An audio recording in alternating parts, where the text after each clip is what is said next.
คืออันสูงสุดในชีวิตขอกราบคารวะแตบไตไวสาปุญญาปารมีธรรมพระมหาเถรานุเถระเจ้าคณะพระสังฆาธิการภิกขุสงฆ์สามเณรจุตนจุองค์โดยความเคารพเจริญสุขเจริญปรสาธุชนญาติโยมพุทธบริษัททุกท่านขอน้อมต้อนรับทุกท่านเข้าสู่รายการมรดกธรรมกำเมืองทางสถานีวิทยุกระจายเสียงพระพุทธศาสนาแห่งชาติและสังคมคลื่นเพื่อการศึกษาพระพุทธศาสนาและวัฒนธรรมส่งสัญญาณกระจายเสียงจากสถานีวิทยุวัดฝ่ายหินตำบลสุเทพอำเภอเมืองจังหวัดเชียงใหม่ในระบบคลื่นความถี่ FM 104.50 เมกะเฮิรตซ์สถานีวิทยุวัดหนองกายตำบลสันปะยางอำเภอแม่แตงจังหวัดเชียงใหม่สถานีวิทยุ CM77 วิทยุอินเทอร์เน็ตล้านนาสถานีวิทยุพระพุทธศาสนาจังหวัดเชียงรายสถานีวิทยุคลื่น FM 96 เมกะเฮิรตซ์ตลอดจนวิทยุชุมชนเสียงตามสายหอกระจายข่าวตามวัดวาอารามตามหมู่บ้านต่างๆพร้อมกันนี้ขอกราบถวายความเคารพและเจริญปรต้อนรับสาธุชนที่ได้เข้ามาติดตามรับชมรับฟังกันอยู่ทาง Facebook เฟซไลฟ์ของวัดวังสิงห์คำของสถานีมรดกธรรมของ104ธรรมะคลายเครียดของวัดฝ่ายหินและของครูบาอาจารย์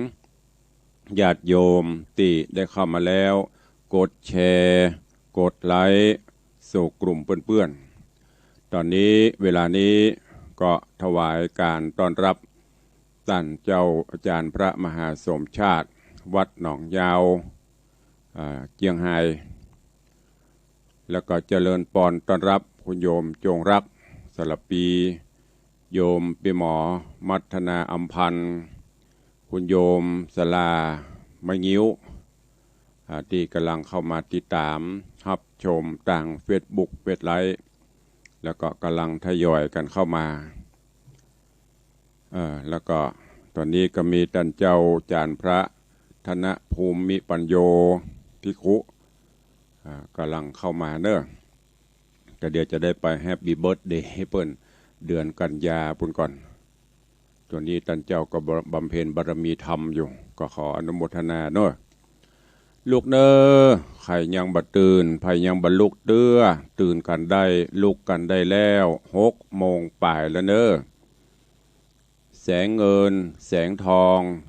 จับขอบฟ้ารุ่งอรุณวันใหม่มาแล้วตื่นได้ลุกได้เนอเจริญปรโยมบาลุณีอินทกุลกับไวสาเจ้าเจริญปรท่านเจ้าตุปีธนภูมิปัญโยบอกว่ากราบไวสาหลวงพ่อก็ไวสาเช่นเดียวกันเนอตุปีขอให้ดูแลสุขภาพด้วยเนอช่วงนี้ลูกเจ้ากินพักตั้งป่ายลูกขวายกินพักตั้งเกาดังตีของพี่ไอ้ฟ้ารุ่งจงเจริญลูกเจ้าเนี่ยนะพี่ไอ้เนาะเขาบรรลุเรื่องเขาตั้งแผงก่อนจดเรียบ สู้ๆกันไปเนอะไอ้ฟ้ารุ่งเนอะช่วงนี้ก็ทำใจเพราะว่ามันกระทบกันไปหมดเพราะว่าพวกการในขายแม้กระทั่งทุเจ้าพนายอย่างแต่ว่านี่ปกติวันเข้าภาษาวันอาสาฬหบูชาถ้าตัดกับวันเสาร์วันอาทิตย์นี่ปวดโถโล้นวิหารเต็มลงไปเพลศาลาแต่ว่านี้ก็มอกม่วนและแหมยังเขาก็บ่ฮือเปิ้นมาหลายเด้อฮือทยอยกันมาในยุคช่วงนี้เนอะก็ค่อยๆพยุงไปเดี๋ยวเราก็จะฝ่าฟันไปด้วยกันมันมีมืดมันตือมีแจ้งมันเป็นของกู้กันอย่างโรคภัยไข้เจ็บนี่ก็เหมือนกันวันหนึ่งเราจะต้องปราบมันได้ ไม่มีอะไรที่มนุษย์ทำไม่ได้นะแต่กว่าเขาจะทำมันได้มันก็เหนื่อยอยู่ตอนนี้ก็ค่อยๆประคับประคองพยุงกันไปอย่างพี่ไอ้ฟ้ารุ่งกล้าขายแม้แต่หลานตุลุงก็ขายของอย่างเดียวกันนะจำกัดนัดกันอย่างก็บอกว่าก็พยุงไปเนอะจากที่เฮาเอามาก้ามาขายวันหนึ่งประมาณ4-50 กิโลก็ลดลงมาพ่องขอให้มันประคับประคองคือมันพอมีใจมีกินสืบตีนสืบมือไปก็ดีละถือว่าใจได้ละช่วงนี้เนอะวันนี้ก็เป็นวันสำคัญแถมวันหนึ่งวันเข้าพรรษาตะวันนี้เป็นวันอาสาฬหบูชาถ้าเป็นแห่มันก็คือเป็นวันเข้าพรรษาของพี่น้องศรัทธาชาวบ้านคฤหัสถ์ญาติโยมวันนี้พระสงฆ์องค์ข้าเจ้าก็จะได้ปวารณาอธิษฐานเข้าพรรษาจำวัดเริ่มตั้งแต่วันนี้ภัยยังมีลักมีแรงมีที่ไหนก็ต้องเสาะเกาะอยู่ที่อยู่แล้วก็จะได้อธิษฐานปวารณาอธิษฐานเข้าพรรษาว่าตลอดไตรมาส3 เดือนจากนี้ไปข้าพเจ้าจะอยู่จำพรรษาณอาวาสที่นี้หรือสถานที่นี้โดยจะไปที่ไหนตลอดพูดง่ายๆก็คือตั้งจิตอธิษฐานสัจจะบารมีบ่ไปนอนแฮมแก้มมือที่ไหนยกเว้นตามหลักวินัยที่พระพุทธเจ้าเปิ่นได้บัญญัติไว้อาทิไปปฐมพยาบาลพ่อแม่โยมพ่อโยมแม่ผู้มีพระคุณเปิ่นบ่สบายก็อธิษฐานไปเปิ่นฮ้องว่าสัตตาหะสัตตะก็แปลว่า7ไปได้บ่เกิน7 วันต้องปิกเปื้อนตุเจ้าพนายไข้สิกกระสันไข้สิกไข้ซึกกลางภาษาไปเปื้อนระงับเนี่ยนี้เป็นต้นหรือไปที่ญาติโยมเปิ้นมีเจตนานิมนต์อันนี้ก็ไปได้พุทธเจ้าเปิ้นทรงอนุญาตแต่ต้องสัตตหะไปถ้าจะไปนอนแฮมแก่มือสมมติว่าไปบ้านไปจองพ่อบะหายแม่บะหายเตื้อก็ต้องปิกมาก่อนที่มันจะครบ7 วันแล้วจะครบ7 หลังจากนั้นก็สัตตหะไปแหมอันนี้ก็เป็นข้อวินัยของพุทธเจ้าที่เปิ้นบัญญัติไว้คือพระเจ้าประสงค์ได้ปฏิบัติแล้วก็มีปวารณาเนี่ยปวารณาก็คือการที่อยู่ร่วมกันสามารถที่จะตักเตือนกันได้อันไหนดีบดีอันไหนควรบ่ควรเนี่ยไม่ว่าจะเป็นตู้น้อยตู้หลวงตู้เจ้าหลวงก็ใจว่าจะทำถูกไปหมดบางเตื้อก็อาจจะผิดจะพลาดเมื่อผิดพลาดไปพระน้อยพระเนนลูกวัดลูกวาก็มีสิทธิ์ที่จะเตือนได้โดยเปิ้นปวารณาต่อกันเหล่านี้เป็นต้นนี้เป็นข้อวัดปฏิบัติเป็นข้อวินัยซึ่งพุทธเจ้าเปิ้นทรงวางไว้อันนี้ถ้าหมู่เฮาบอกว่าตุพระปฏิบัติตามนี้รับรองเรื่องราวต่างๆบ่เกิดขึ้น ถ้าเฮายึดถือพระวินัยอันนี้ก็เป็นเรื่องที่ละเอียดอ่อนเดี๋ยวถ้าว่างๆก็จะได้เอามาเล่าศีลของตุเจ้า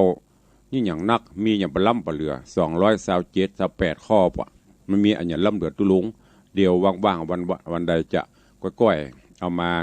ทยอยเล่าให้กับญาติโยมทั้งหลายว่ามันเป็นเจ้าอีกาเฮาฮู้กับศีลนี่คนบ้านศีลคฤหัสถ์5 ข้อแฮมนั่น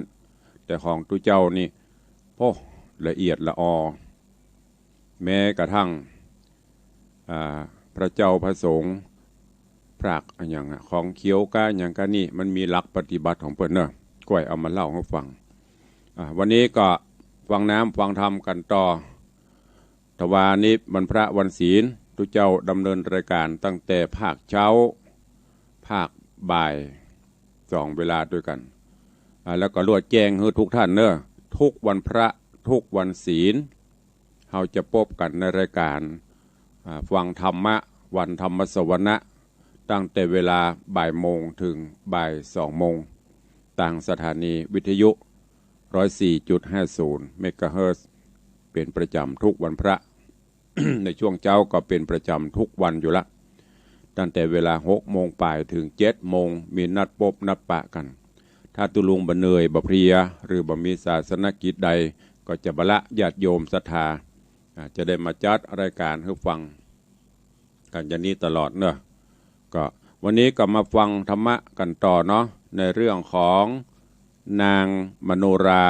ปีนแก้วลำดับลำดามาถึงยังผูกทวนตีจะขึ้นผูก7วันนี้ผูกทวนตี7ก็ในตอนที่แล้วมาถึงที่พรานปุตตกะไปหันกินรีก็เกิดความกึศถึงผู้มีพระคุณก็คือเจ้าสุทธนะใครได้กุมารีใครได้กินรีไปฮื้อเจ้านายตัวเก่าแต่บ่ฮู้จะเนี่ยจะได้เลยย้อนปิกไปถามพ่อฤาษีพระฤาษีก็บอกวิธีการต่างๆฮื้อว่าโอ้ท่านเจ้าจะต้องไปปุ้นเนอไปเอาของวิเศษเพราะบ่มีอื่นใดที่จะสามารถเงียบกินนรีได้นอกเสียจากนาคขบวงบาทปุ้นอยู่ในเมืองบาดาลปุ้นพรานปุตตกะก็ฮู้ว่าพญานาคก็เคยอู้เคยจ๋าเคยสั่งไว้มีอย่างที่จะให้ช่วยเหลือขอความอนุเคราะห์ก็ไปได้พรานปุตตกะก็เลยไปที่หนองใหญ่ตามคำที่พ่อฤาษีเพิ่นบอกแล้วก็อธิษฐานจิตคือต่างพญานาคได้หูพญานาคก็ส่งเสนาอำมาตย์พญานาคมาฮับเอาไปแล้วก็ไปอู้ไปจ๋าตอนแรกต่างพญานาคก็บอกว่าโอ้พรานเหยในบ้านในเมืองบาดาลเฮานี้มีเปลอะแก้วแหวนเงินคำตั้นค่าใดอันใดเอาเตอะเฮาฮือแต่นาคบวงบาทเนี่ยเป็นของประจำในเมืองเป็นของสูงของที่วิเศษเปิ้นเอาไว้ป้องกันตัวป้องกันบ้านเมืองเวลาที่มีครุฑมีอย่างมาเบียดเบียนเปิ้นก็จะได้ใจอันเนี้ยไปจับไปยับป้องกันถ้าท่านเอาไปเหียเกิดครุฑเกิดอย่างมาโลเฮาเข้าหมู่บริวารก็ต้องตายกันหมดพรานปุตตกะก็รบเร้าโดยความที่มีกตัญญูกตเวทิตาว่าครั้งหนึ่งปุตตกะพรานได้ช่วยเหลือเจริญปอนเนอะโยมทองคำที่วงคำต่อน้อมต้อนรับตุปีเบสตุลูกพระหลานลูกเจ้าอะละเนาะ ทำวัดสวดมนต์เสร็จกับปฏิบัติกิจมันบอกสาธุก็ถวายการต้อนรับเนอะพรานปุตตกะก็ขอสุดท้ายโดยบุญบารมีที่เคยช่วยเหลือชีวิตกันพญานาคก็มอบนาคบวงบาทฮือกับพรานปุตตกะเมื่อได้รับ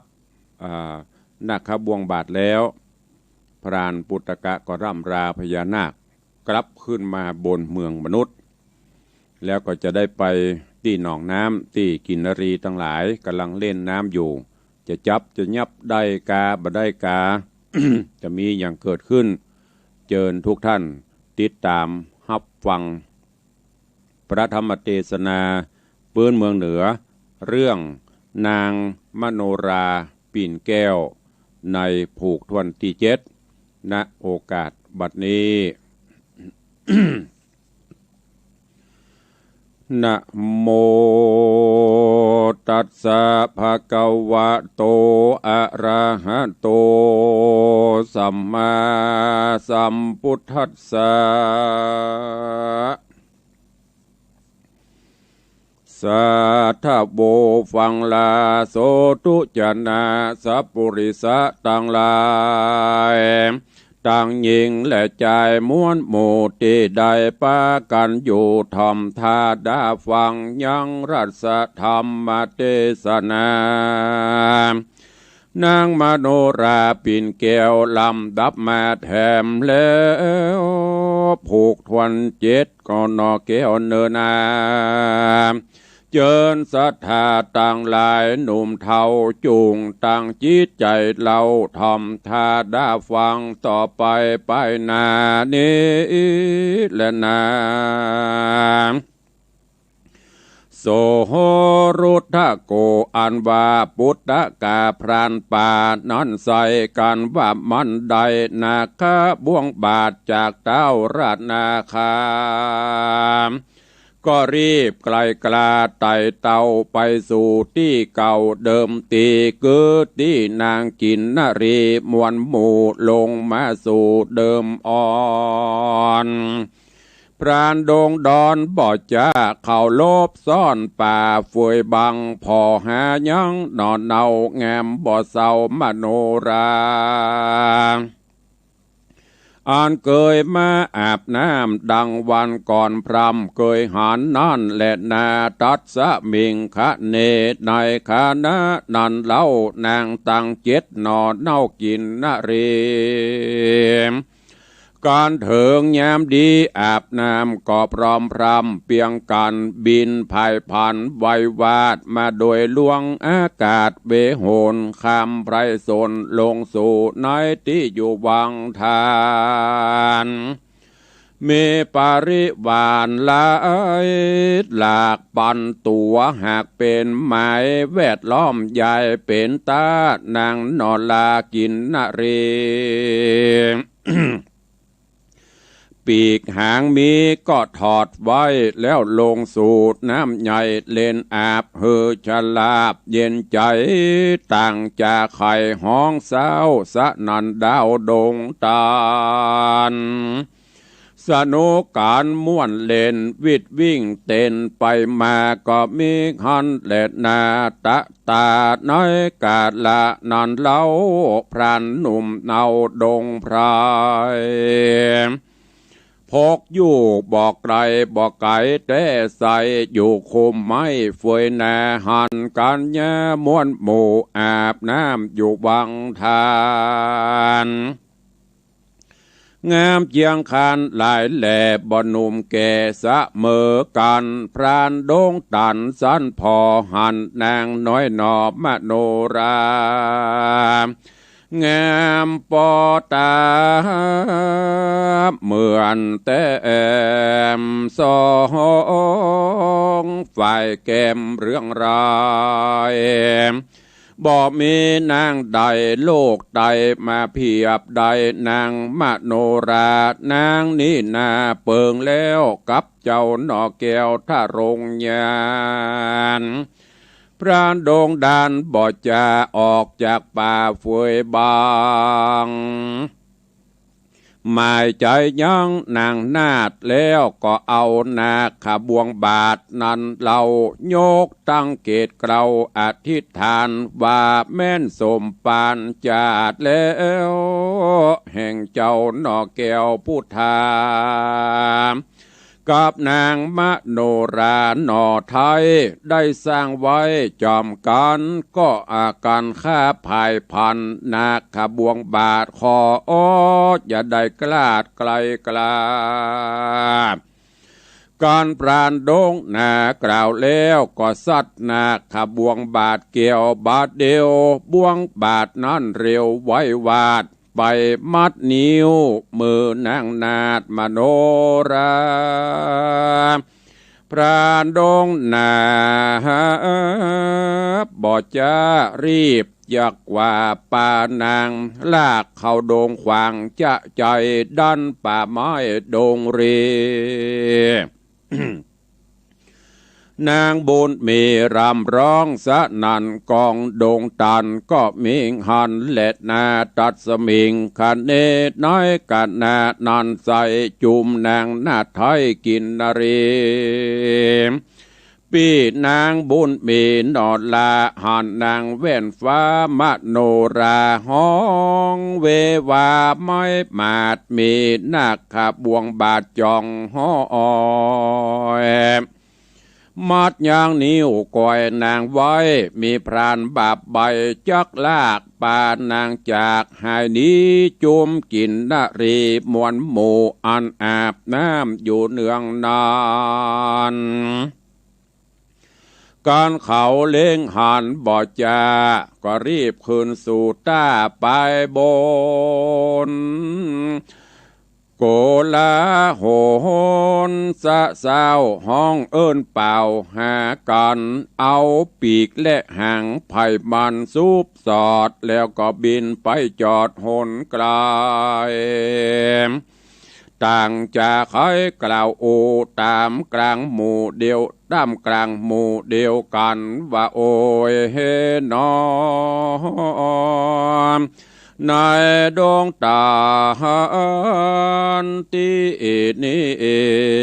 แต่ก่อนกี่เมินนานเฮาเคยสำราญม่วนเล่นวิดวิ่งเต้นสนุกใจบ่มีภัยไม่เดือดมาบังเกิดเราราบ้านนี้นาน้องลาได้ทุกโศกกราเครื่องเขีมสารได้ดีนันเล่าจักฮือน้องเนาเตรียมใจโปนโพยภัยเอาไม่นางนาไทยกินนรีต่างใครว่าดีกล่าวถอยให้สะซอยจอมการทุกป่าวันโศกต้องบ่อาจช่วยน้องมโนรา เฮือป้นจากกังกาไม่มาดเกิดนาขบวงบาทพรันไพรต่างมีใจจักแตกหัวอกแยกจากกันแล้วภายพันบินกว่าดันคำป่าไพรโซนไปโดยเวหนอากาศก็ไปสู่ไกลลาดคิรีแล้วไขวัดตีบอกกล่าวเฮือตนตั้นเต้าปิตาดังมันดาแม่ไทยก็มีหันและนาตามาทังปะกาเสนโตสัทธาอาหะสัทธาอันว่าสัพพัญโยพระพุทธเจ้าตนเป็นปิ่นกล่าวติโลกาจารย์ไขนิตันไปแจงพระจริงแสงเทศนาว่าภิกขเวดุกะราภิกขุตั้งหลายอันเป็นสายอริยญาติบ่ประมาทตั้งธรรมปั้มเป่งธรรมผ่าเสดป่าฮือเกิดสวัสดีอันว่านางจินนารีม้วนหมู่กันมาฮอดสู่หอจันก็ปากันไปไกลแล้วก็มานบน้อมไว้ป้อแม่จากล่าวแก่ขี้ยาว่าบัดนี้นาน้องลาอันไปแอวลาดงดานได้มีพรานป่าเศร้ามัดป่าเจ้าเอาไปเข้าดงไพรป่าไม้เรือเตียงเอาไม้เครื่องเขียจากได้นี้มวยมอดจักได้รอดขึ้นมาขอบุญแน่พ่อแม่ได้หูแต่ความนายเต้าอุดมมาเต้าห่อใจอุดมไกรลาดตั้งนางนาฏเทวีฟังจินนรีมวนหมู่มากล่าวอูไข่ปานก็ปากันสะดุงสติฟุ้งตกใจขาดนิ่งในที่สันกึดสอดดันหลายแสงว่าสายหอมแป้งลูกน้อยพรันจ่องหอยป่าไปเป็นกรรมได้ตอบสายจริงได้ให้เครื่องขี่เจ้าปุรีไกรราชตุกไม่มาดเหลือหลายน้ำตายายอาบนาตุกเต้าฟ้าลอมมาส่วนนางจ้ายาแม่เจ้าหูว่านอดเนามโนราได้เครื่องกาไม่มาดพรานห้าวหาดป่าไปนางก็มีใจฮ้อนแหลกดังอกจักแตกเป็นสองน้ำตาน้องอาบย้อยริร่ำถอยลายประการว่ากามสั่งมาปานจากลากหือลูกพระไกลตา โอ้ยเฮนอโอ้ยนอมโนราลูกแม่ขอบุญมาแผ่ช่วยกำเหือได้ล่วงล้ำมันพาย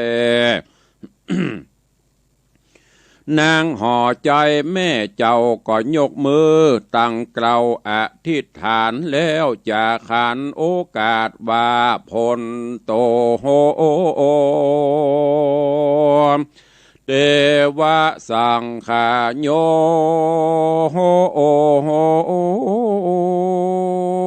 ฟังลาโด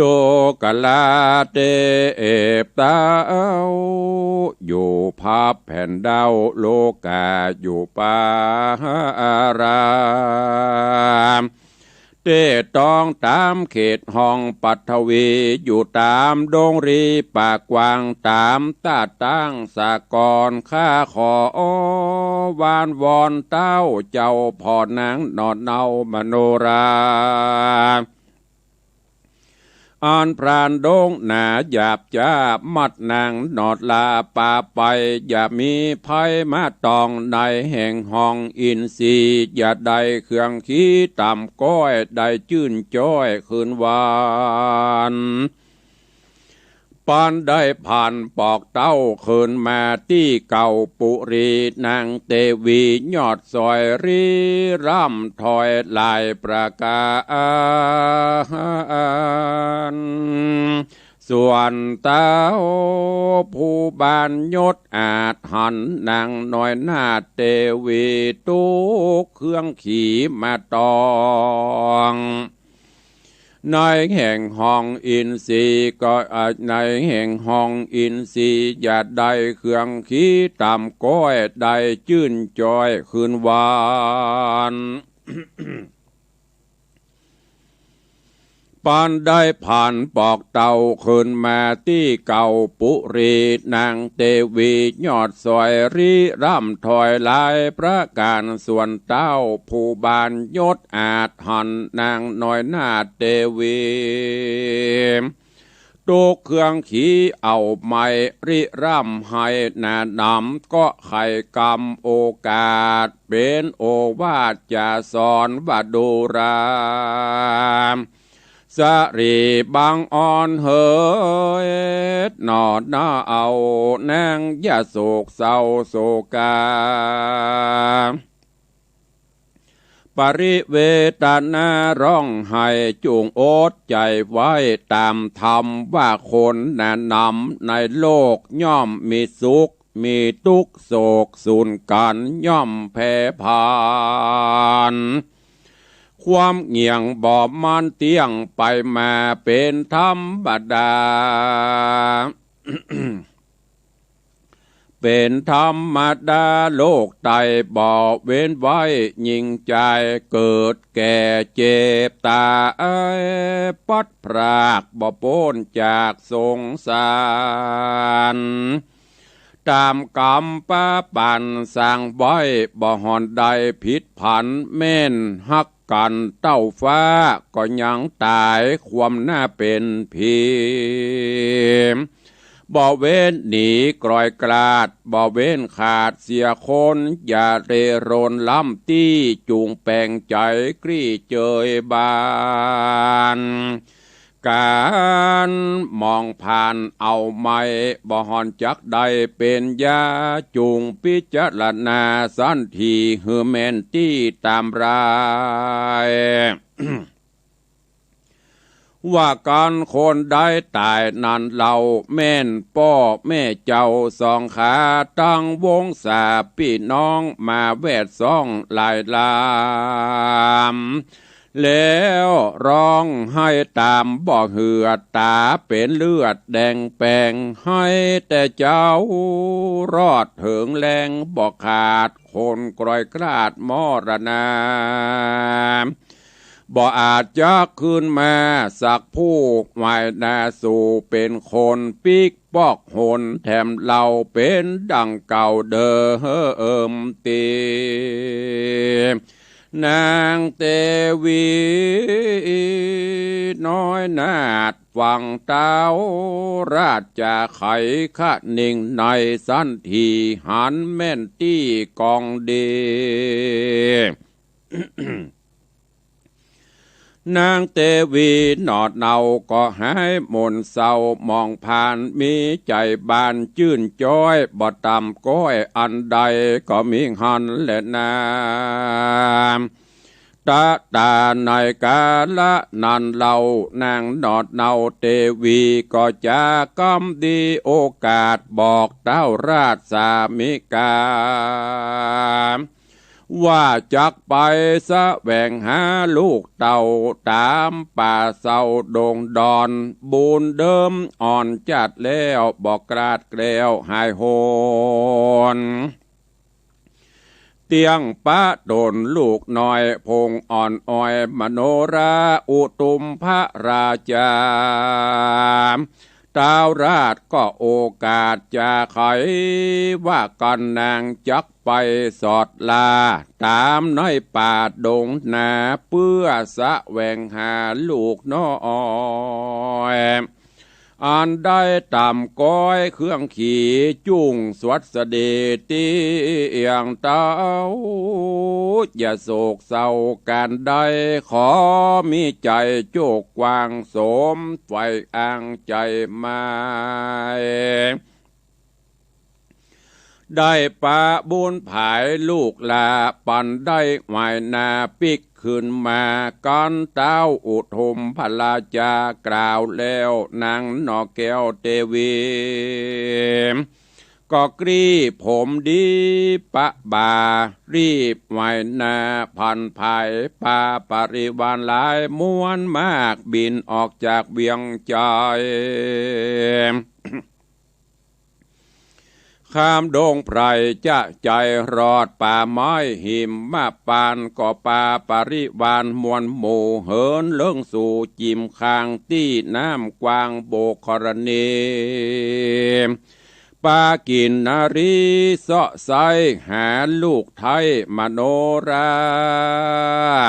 ก็มีหันและนาตีนี้จักจะเล่าเถิงพระหนุ่มเนาดงไพร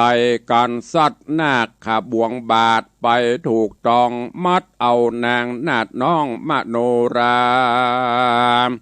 ก็รีบป่าด่วนหาวมาสู่ดันดาวดุงตรงตันป้านางภายพันจะใจดังกล่าวไว้โหนหลังอัฏฐยังไปแจงพระหญิงแสงเตสนาว่าดูราพิคุตั้งลายโตโอนเป็นสายอริยะเจ้าทุกคำเจ้าภาวนา ส่วนอันวาดนางมโนราอ่อนน้อยถูกพรานมัดนิ้วก้อยจุงไปนางมีใจมนไม่ร้องร่ำไห้เจ็ดน้ำตาริร่ำจะโอกาสบดูราพรานห้าวหาดเฮ้ยผู้ใหญ่สังมามัดข้าไว้สองมือเป็นดังเรือน้อนโสดข้ามีโทษสั่งจาขอคุณนาข้าน้อยได้วางปล่อยบ่วงกองอันมัดนิ้วมือน้องไว้มันข้าจักเตียวดันลำบากสังจักลากข้าถูไทยข้ามีใจภายโพดเกเจือกนั้นโสดวางปันข้าจักพันเตียวไตตามพรานผู้ใหญ่ไปดีข้าบ่อนี้ไปนาบ่จักว่าไปในอุปไมยข้าคอยเป็นดังไก่น้อยนั่นเราอยู่ในมือเจ้าเป็นไม้จักบีบก็ตายกราดกร้อยกันจักปล่อยจริงรอดได้โป้นขอดเครื่องขี่พรานดงรีนั่นใส่ฟังนางหน้าไทยไข่ปาน มีใจตันอ่อนอ้อยจริงได้ผ่อนเบาบางรีบเอาปีกและห่างนางนั้นใส่โถงไว้บ่จ้าเพื่อบ่หือนางกว่าบินเน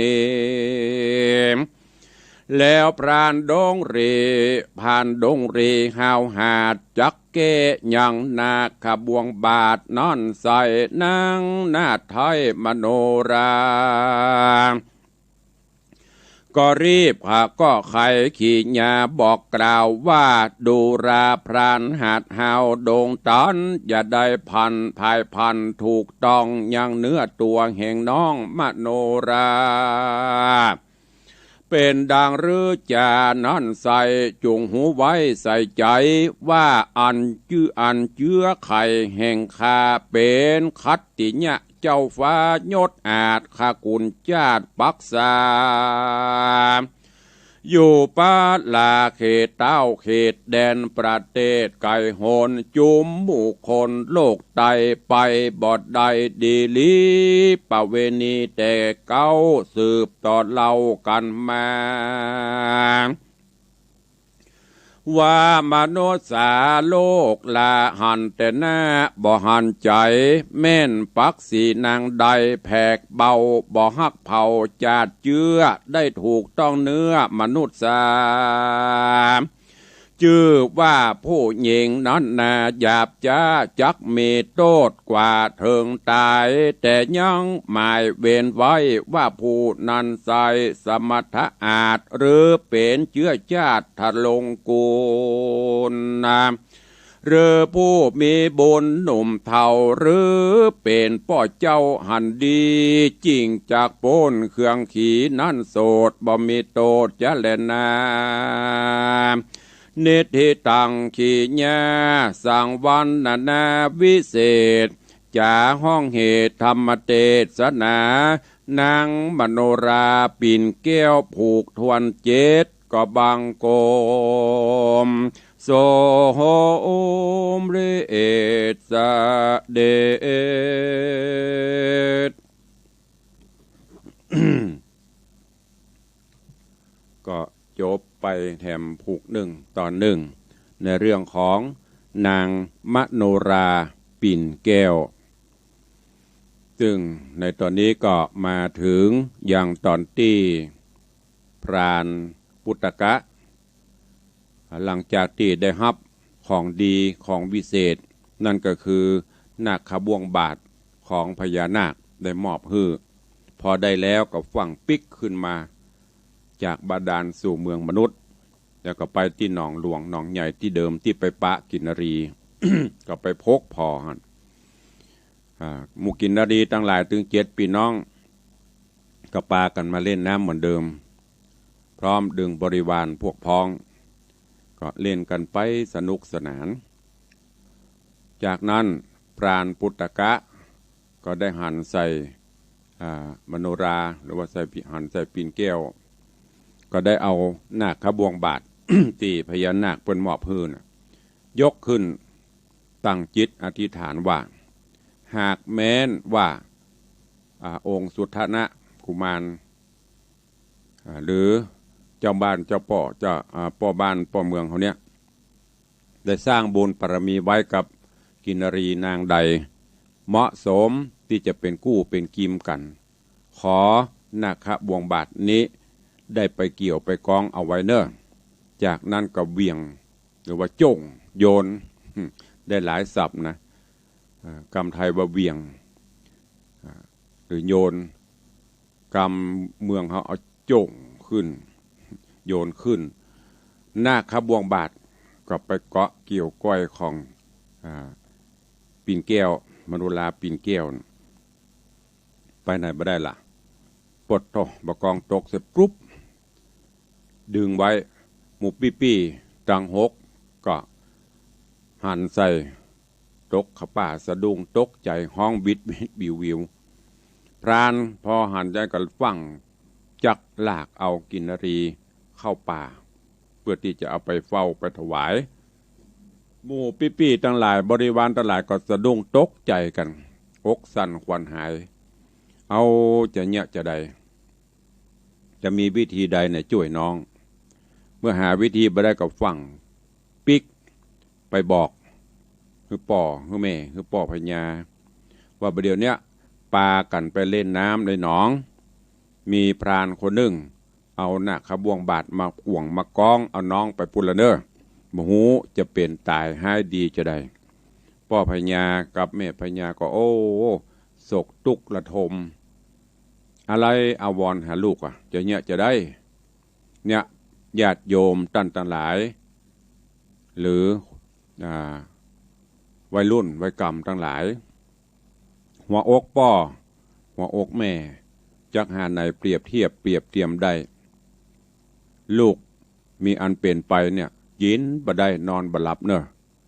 แม้อย่างยุคปัจจุบันเนี่ยลูกไปเนี่ยการยังงานปิกกับบ่ได้ย้ายกับบ่ได้พ่อแม่ก็เป็นห่วงเป็นหาเหมือนเดียวกันเนี่ยต่างแม่พญาแม่ของมโนราแม่ของกินนารีกับมาคืดว่าโอ้จะเนี่ยจะได้ ก็เลยขอลาสามีว่าอีลำเหลือ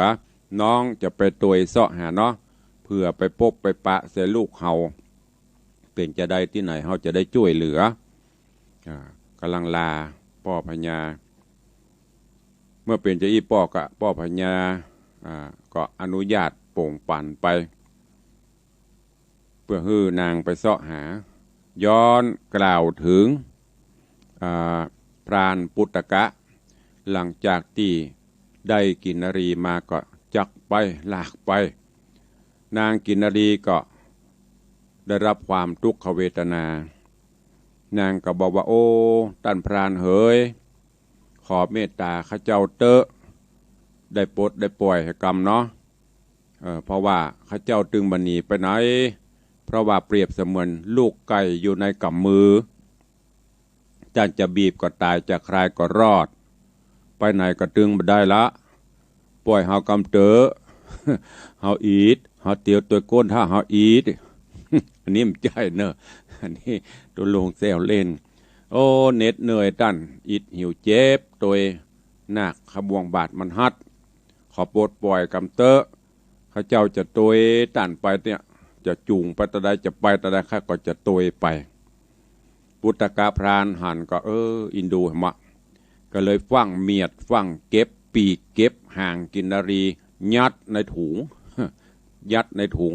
สปายไว้อย่างดีเพราะถ้าหากนางได้ปีกได้ห่างก็เดี๋ยวก็จะสุบรุบบินหนีจะยับมาได้ในตอนนี้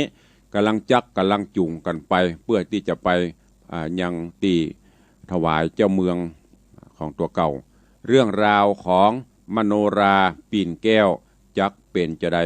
เจิญติดตามรับฟังกันในตอนต่อไป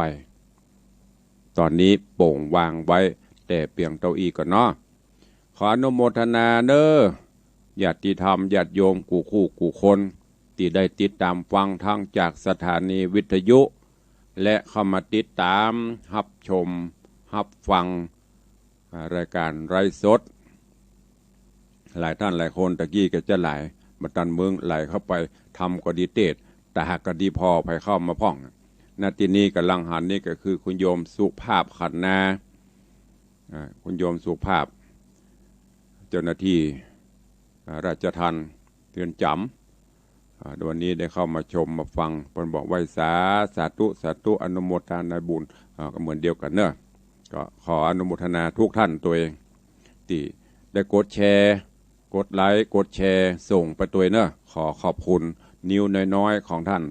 ที่ได้เข้ามาเป็นการฮือธรรมะเป็นตาลในกลุ่มเพื่อนๆแล้วก็เป็นการอนุรักษ์สืบสาร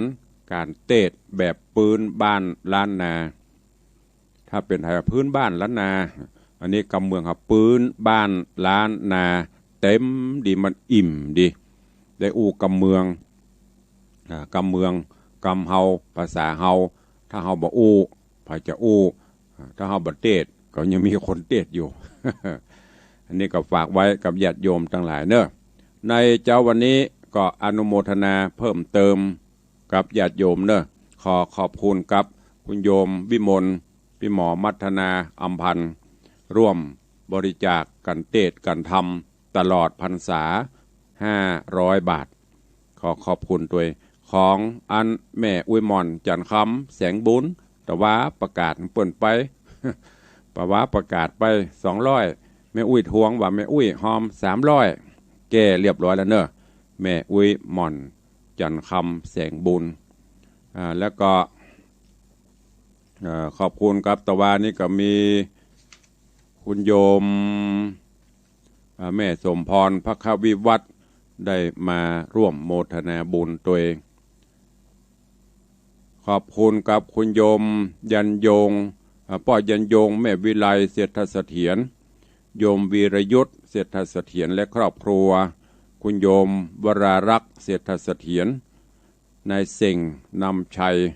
ได้ร่วมบริจาคจตุปัจจัยในการบูรณะพระธาตุเจ้าเจดีย์ของวัดเป็นจำนวนเงิน 1,000 บาท ขอบคุณอนุโมทนาบุญกับโยมแม่แสงปนบุญใหญ่โยมพลอยโยมพิมพ์บุญใหญ่ถวายกันเทศกันธรรมตลอดพรรษา 1,000 บาทสาธุอนุโมทนาบุญเนอะใครจะห่วมก็ห่วมบริจาคสมทบเข้ามาได้วันนี้เหลือเวลาแถมหน่อยก็จะอู้ไปตัวเปิดหน้าไมค์ไปตัวใครจะอู้จะเอ่ยกับตุลุงก็เข้ามาได้แจ้งผลการรับฟังแล้วก็ในเดือนหน้านี้เนอะครบรอบอายุวัฒนมงคลวันเกิดลูกศิษย์ลูกหายาติกา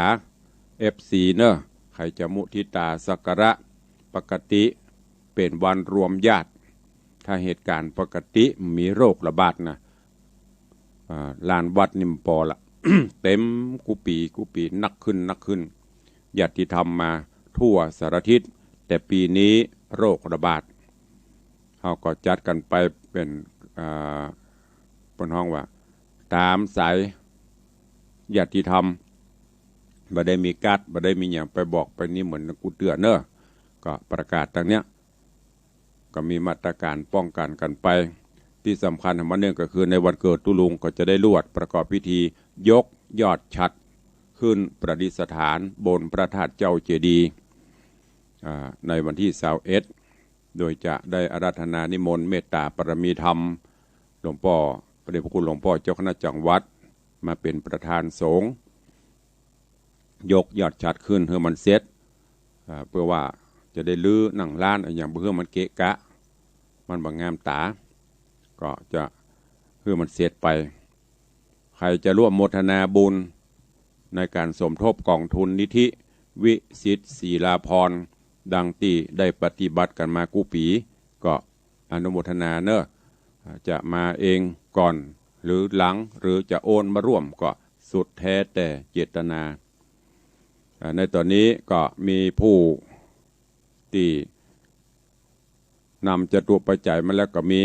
แจ้งความจำนงร่วมถวายมุทิตาสมทบกองทุนนิธิวิสิตศีลาภรณ์ตอนนี้ก็มีคุณโยมธนวัฒน์คุณโยมทัศพิชาสุสิงคำพร้อมครอบครัวร่วมถวายมุทิตาและร่วมเป็นเจ้าภาพสังฆทานบางส่วนเป็นเจ้าภาพเบื้องต้นในการถวายภัตตาหารเลี้ยงอาหารรวมเป็นปัจจัยในการครั้งนี้ 100,000 บาทถ้วนอนุโมทนาบุญโยมแม่ปราณีพยัคฆ์ไคหพลพร้อมครอบครัวพยัคฆ์ไคหพลบ้านหนองแต้นร่วมมุทิตาสมทบทุนนิธิวิสิตศีลาภรณ์ในงานวันเกิดเป็นจำนวนเงิน 10,000 บาทถ้วนโยมแม่จันดีวิสุทธินันท์เจดีย์แม่ครัวร่วมมุทิตา 3,000 บาทแม่อุ้ยมอนจันคำแสงบุญมุทิตา 500 บาทโยมแม่อัมพันธ์แปลงโสภาบ้านอุเมงสัปตอง500 บาทโยมแม่สมพรพระควิวัฒน์บ้านขวัญเวียง500 บาทโยมแม่อุดคิดชัย500 บาทโยมแม่สุพรรณาอีมังบ้านปากล้องป่าซางละปูน200 บาทอนุโมทนาบุญเนอะอันนี้เป็นญาติโยมที่ร่วมมุทิตาสักการะสมทบกองทุนนิธิวิสิตศีลาภรณ์ก็ขออนุโมทนากับทุกท่าน ทั้งจากต่าง Facebook เฟซไลฟ์ทั้งจากวิทยุ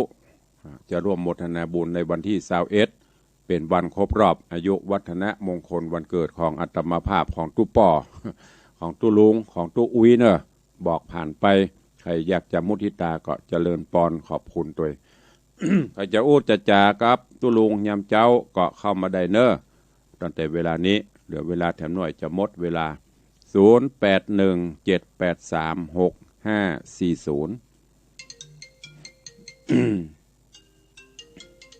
เจริญปอนไม่เลี้ยงสวัสดีเจ้านมัสการยามเจ้าโทรมาเป็นกำลังใจให้นักเทศเสียงทองเด้อสาธุคุณทักษาและอันวันเกิดนี่ก็ขออายุล้านปีให้เป็นลมโพลมไซครับตาทาญาติโยมไปมันเมิดกับส่วนฮิตนิรันดรเด้อทานเด้อโทรมาให้เป็นกำลังใจเจ้าสาธุสาธุขอน้อมรับพรอันประเสริฐเจริญปอนปเลี้ยงไปสาครับมาให้กำลังใจเนอะครูบาท่านเจ้าทั้งหลายที่ได้เข้ามาดูมาชมอันพระครูพิสิทธิ์ศิลาภรณ์พระเทศเสียงทองสุดหล่อ โอ้ได้ยินเสียงก็ดีใจแล้วเนาะเทพบุตรเทวดายินโพมเมื่อก็ได้ก็ดีใจเนาะตั้งนะโมเลยโอ้ฉะนั้นวันไหวเนาะตะกี้ล่นไปเก็บกับเบื้องวิหารน่ะมันสนั่นเสียงมันสนั่นโอ้ฝนตกฝนตึงจุ่มเย็นสบายนั่งอยู่บ้านฟังธรรมก็ใจโอ้เดี๋ยวเนี่ยมันยังมาสบายแต่เนาะจิตใจไว้จ้าคือกำลังใจเนอะไว้จ้าสาธุอนุโมทนาบุญรักษาเหมือนกันเด้อไว้จ้าขอบคุณกับโยมพ่อเลี้ยงแม่เลี้ยงคุณโยมธนวัฒน์โยมทัดพิชาได้โทรเข้ามาให้กำลังใจเจริญปอนเสือใต้เจ้าวันนี้อยู่วัดนะเจ้า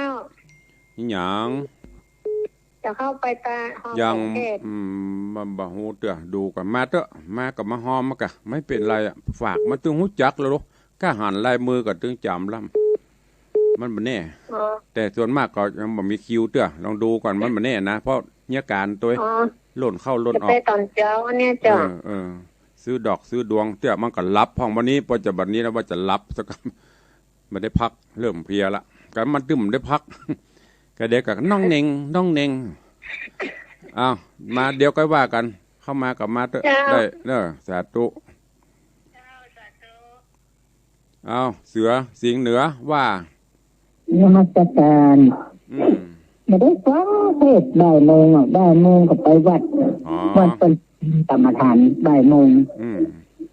ไปวัดก็ดีนี่ที่ไม่ได้ไปก็อยู่บ้านฟัง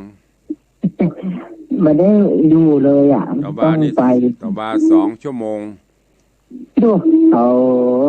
เหนื่อยไปวัดกับกลัวเป็นอันเทียกหัวว่าเขาบ้านี่อย่างเตี้ยวิทยุไปตัวไปวัดกับกลัวเพราะว่าเขาบ้าไปบ้าเนี่ยก็ระวันที่เปิ้นบอกขึ้นวิหารกับฟังไปกะถ้าเปิ้นขึ้นก็นี่ไอโมงนี่ดันตรวจกรรมฐานนะเจ้ากรรมฐานแล้วก็มีพระเทศ2 รูปเจ้าฟังธรรม2 ผูกอ่ะเจ้า2 ผูกแล้วก็ทำนั้นแล้วก็ปิดวัด4 โมงฝ่ายแล้วจ้ะโอ้หมื่นข้าเหมือนปกติมันจะมอันนะเจ้าแต่อันนี้เปิ้นให้กระชับเวลาคำสั่งเปิ้นออกหลอดจากที่ตอนบ่ายให้ปรับมาเป็นตอนเช้าอย่าเปิ้นสั่งการน่ะเนี่ยท่านก็อู้เหมือนกันเนี่ยท่านมาตูก็อู้ถ้าไม่ปรับมาเกิดมามีคัตเตอร์ใหม่ขึ้นมาโอ้โยมไปทำบุญตักบาตรที่วัดไปฟังเทศติดโควิดกับนั่นปะโถตายเนอะโดนต้องป้องกันเอาตัวไว้ก่อนอย่าประมาทเป็นอย่างเขาก็ประมาณมาไว้นะว่าเข้าพรรษาเขาก็จะไปทุกวันศีลถ้าแบบเตือนจริงๆเนี่ยเป็นอย่างอะไรจะเกิดมันก็เกิดแม่สาธุอนุโมทนาเด้อจะเจริญปอนเจริญปอนไว้สารบอกโหลำปางมีปางเนอะลำปางหนาบอกลำปางหนาโอ้งานมาแล้วมาได้จัดเลยก็โอ้โหจัดอยู่แต่ไม่ได้จัดใหญ่ มันหนักกว่าจริงๆนี่นักกำไปยังมีไผก็2 คน3 คนถึงเจ้าภาพบ่เลี้ยงไม่เลี้ยงทุกเจ้าเอากะแล้วก่อนดอกไม่เปลี่ยนแปลงไม่เลื่อนไม่เปลี่ยนแปลงมีแน่นอนเปิ้นฮื้อจำกัด3 คนเฮาก็จะเอา3 คนเปิ้นฮื้อ10 คนเฮาก็จะ10 คนแต่มีแน่นอนไม่เปลี่ยนแปลงเนาะแต่ว่าปรับปรุงให้มันนี้ขึ้นตั้นน่ะมาตรการแล้วแต่ปฏิบัติตามคำสั่งของเปิ้นว่าฮื้อ5 คนเนี่ยก็จะมีพ่อเลี้ยงอย่าแม่เลี้ยงอย่าญาติโยมทุกเจ้าอย่าเอากัน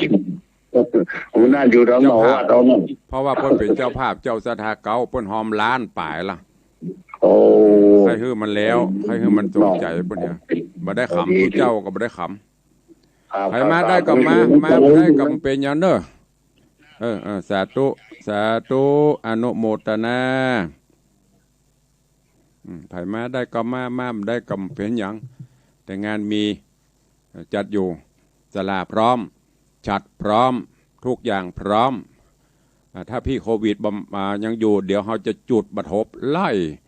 บ่ไปจะถีบลงน้ำปิง เป็นอย่างมาวัดมาวาเนอะก็แต่ว่าเฮาบ่ประมาทอย่างที่ได้บอกนั่นน่ะกลัวล้ำกับบดีเก่งล้ำกับบดีเปิ้นว่ามันเป็นโรคกรรม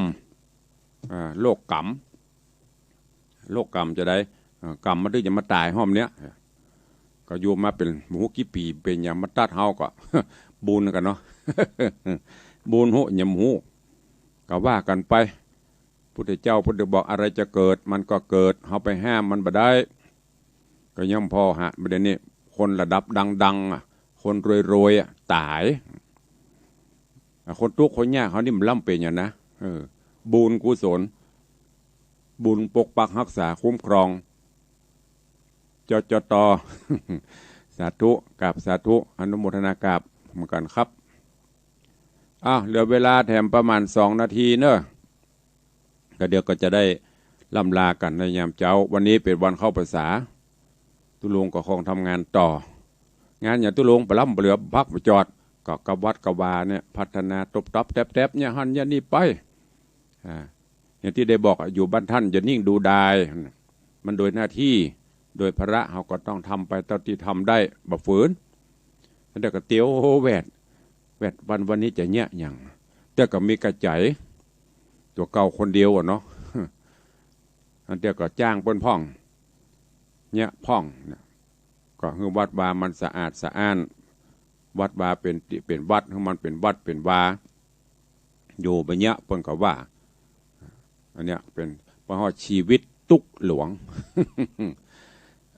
เข้าใจเนอะเวลาเหลือ1 นาทีสุดท้ายใครจะอู้ตัวตุลุงวันดึงมีไผคนใหม่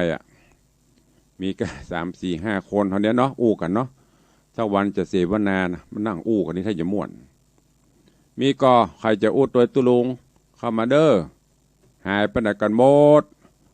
วันนี้มีไผมีโยมธนวัฒน์มีโยมทัดพิชามีโยมแม่ประณีมีโยมแม่จันดีแล้วก็มีโยมอย่างก็โยมถาวรลำปางมี5 พระองค์วันนี้อัน6ติดตามด้วย6อันแม่เลี้ยงบัดต้องนี้ของอุ้ยรายงานตัวหูละเดี๋ยวอุ้ยหมอนด้วยอุ้ยฟังตลอดอุ้ยนี่มีปัญหาอุ้ยถึงฟังตลอดโทรเข้ามาตลอดเจริญปอนคุณโยมมงคลวงร้อยเนอสาธุบุญรักษาเนอเอาละมีไข่อู้ตัวตุลุงละเขาขี้ค้านอู้ตุลุงขี้ค้านได้ยินตุลุง หมดเวลาหมดละขอนำรายการจากกันไปก่อนเนอะถ้าจบแล้วก็บ่ต้องโทรแล้วเนอะเดี๋ยวจะปิดเครื่องปิดอย่างบรรยากาศหลังไม้บ่ต้องโทรละนอกจากเหตุด่วน โทรเข้ามาได้ก็ขอความสุขสวัสดีจงบังเกิดมีกับปอออกไม่ออกศรัทธาครูบาอาจารย์ท่านเจ้าจุตนจุองค์เนอ